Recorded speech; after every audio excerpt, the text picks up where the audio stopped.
What's happening? Happy Monday to you. And just like I said in the description of this episode, if you did not watch Oprah on the Golden Globes last night doing her speech, just press stop right now and go Google that and watch that.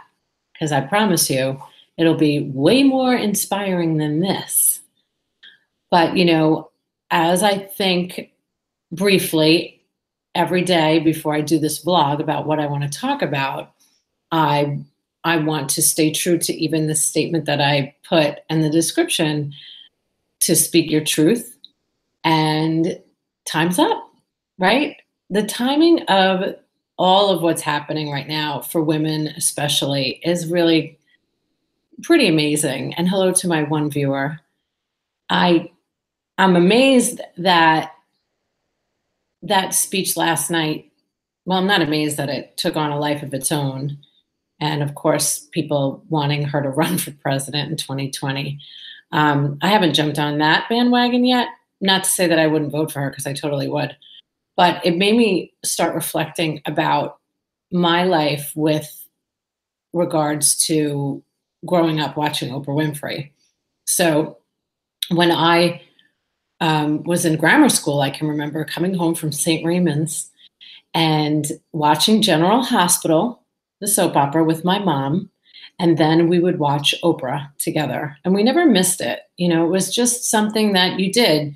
3 to 4, General Hospital; 4 to 5, Oprah. And I watched it for till the very end. The last episode I watched with my friend Sharon Deegan, and we cried when it ended.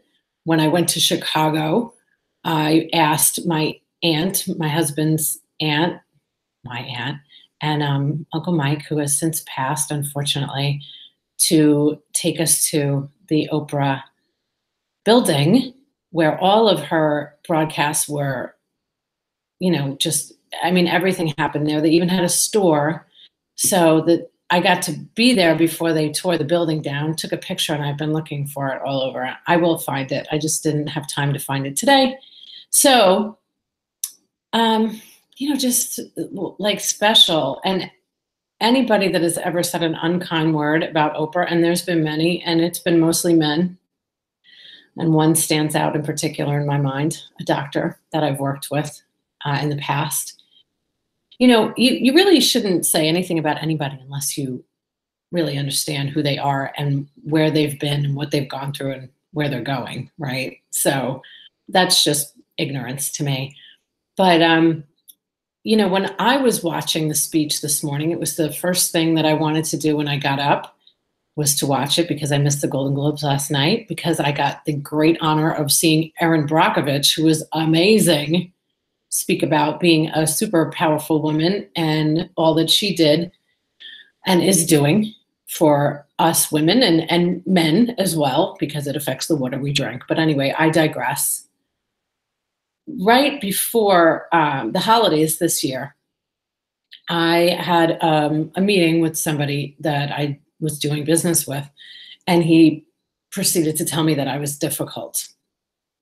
And that wasn't the only thing that he said or I said, but that was the thing that I couldn't get past and I couldn't get over. And I thought, how could anybody even say that in today's market of what's going on with women and empowerment and, us trying to fight for equality? I mean, it's things like this that people say to women, especially women in business, that, you're difficult. Like, just because I have an opinion, I'm difficult. Because I speak up and I don't let anybody take a lawnmower and just like ride right over me. If that is difficult, then that is what I am, for sure. But I think it is so disgraceful at this stage of our world in 2018 that something like that would even be said. Well, technically, it was 2017 when it was said, but it was literally like 4 weeks ago. And that was the thing that really just I was frozen when I heard that. And I just had to really, really think about what I had heard. And I told a friend today, Nancy, on the phone, who owns a business 10 years, that I felt like when he asked me where we go from here, I felt frozen. And I felt like Uma Thurman when she was asked about Harvey Weinstein. And she said, there were so many clips of her saying, you know, I have to get together my thoughts so I can speak about this topic with intelligence before I just start going off and being angry and sad and upset, right? So that's what happened to me just recently. And hearing Oprah today and hearing Erin Brockovich yesterday and seeing what has gone on in the world with this Me Too and Time's Up now. I prefer Time's Up because I think it's like, you can't even believe that we're still talking about this, that we're still talking about equal rights and equal pay and respecting women in general. And, you know, women need to be taught at a very young age that, you know, you have to stand up for yourself. And I give props to my parents, really. At the end of the day, I posted a picture of me and my mom today and quoted some of what Oprah had said in her speech last night, because that's, you know, that's where I learned.